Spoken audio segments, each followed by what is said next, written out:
So, you know the parable when Messiah is talking about not being anxious for what you're going to eat or what you're going to wear, right?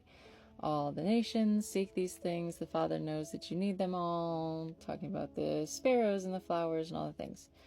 Not to have a worry for tomorrow. And it's followed with, but seek ye first the kingdom, and all of these things will be added unto you, right? I'm sure we've all been familiar with that. For a really long time, I interpreted that scripture as basically meaning, I mean, not that it doesn't mean this, but I interpret this as stop worrying about my personal benefit, right? So what I want to eat and money and provision and all of those things, but seek first serving the Father, seek first the kingdom of serving others, seek first that aspect of the kingdom, and all of my other things that I need for my personal life would be added to me. So basically, like, sacrifice myself for other people and my own needs will be met. And that's true. It's not saying that that is not true. But there's another depth of it that I want to bring to your attention, because it's something that I've been taught recently, and we're all in this together. And it's come with this understanding of coming through this Pesach season and the Feast of Unleavened Bread and first fruits, and allowing really the refinement of who we are, and really choosing to seek the spiritual kingdom and all of that. It's really increased my understanding of what the kingdom really is. And I think a greater depth of seek ye first the kingdom isn't even having anything to do about the external reality. So the kingdom is at hand. The reign of the Ruach is within. So if we were to seek first the kingdom in a spiritual sense, it actually has nothing to do with seek first serving others and seek first how you can serve the Creator in this external reality. I am now starting to interpret this as seek first the kingdom within, in a sense of seek the answers for my own inner truth of coming into who I really am, and recovering from traumas, and coming out of agreement of lies and things that I've told myself to make myself feel safe, and the blindnesses, and getting the log out of my eye, and seeking wisdom and understanding, that sort of inner reality, and seeking first the spiritual realm and my spiritual well-being and my spiritual right standing before the Father, versus seeking to please the Father with my external reality, seeking to, even keep Torah in my external reality, seeking to serve others in my external reality, seeking to benefit the kingdom in my external reality. I am now fully understanding. I mean, it goes so much deeper. This was going to be a quick video, but it goes so much deeper, because you have to think of like the spiritual head of what things feed into other things. Where do things originate? And what is known in this underlying theme through scripture, and what we see basically from the Old Testament to the New Testament, is that our physical reality, and whatever happens here on this physical reality, comes from something that's already existent in the spiritual realm. This could be as above, so below, but what we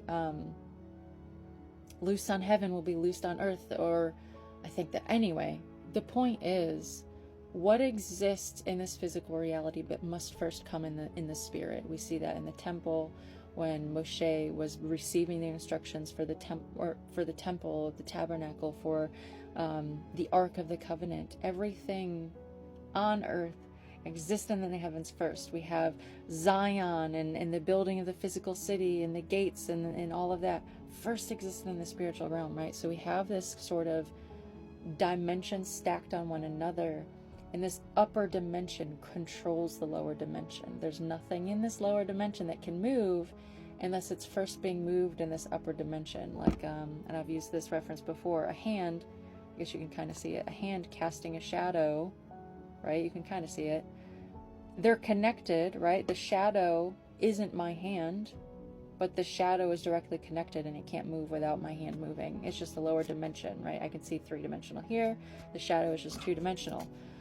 Rambling to get to the point of basically saying, if the physical reality that we're in now comes from the spiritual reality, if it spills out of the spiritual, it means we need to make sure that our spiritual reality is in a condition to feed the things that we need and want in the physical reality. So Messiah is the head of the church, like the head of the body, the beginning, the starting point, like the head of a river, the source of everything flows from Messiah. The man is the head of the woman, not the boss, even though that's how a lot of people interpret it. It's the head, like the source. Everything flows from the head into the rest of the body. And so all of those things to say, the spiritual realm is the source of everything in this physical reality. So going all the way back in this whole tangent, seek ye first the kingdom is actually like, don't worry about anything in the physical reality. Don't be striving to please the Father. Don't be striving to serve and striving to do other things and striving to keep the Torah and all of that. But seek ye first the kingdom and all of the extra things. So even righteousness and even with the things of this world and things of this Father you want to do, and benefiting the kingdom and serving and benefiting others. Let all of that go and seek ye first right standing before the Father in your inner world, refinement to your inner being, healing the broken parts internally, making sure there's no blindnesses and hypocrisy and leaven. And as you heal that spiritual being, and as you have peace in that inner being, it flows out to the external being. As you seek first the kingdom within, all the other things will be added to you, because one directly feeds the other. So anyway, that was a tangent. I thought that was super, super cool, and it has really shifted my entire perspective of going about this life, right? Like, I'm now just knowing and understanding that as I align my spiritual realm and my spiritual nature to the Father, everything in my life will fall into place according to my inner world and where the Father has me and what the Father needs from me and to learn or whatever. So shalom, and I love you all. Hope that helps.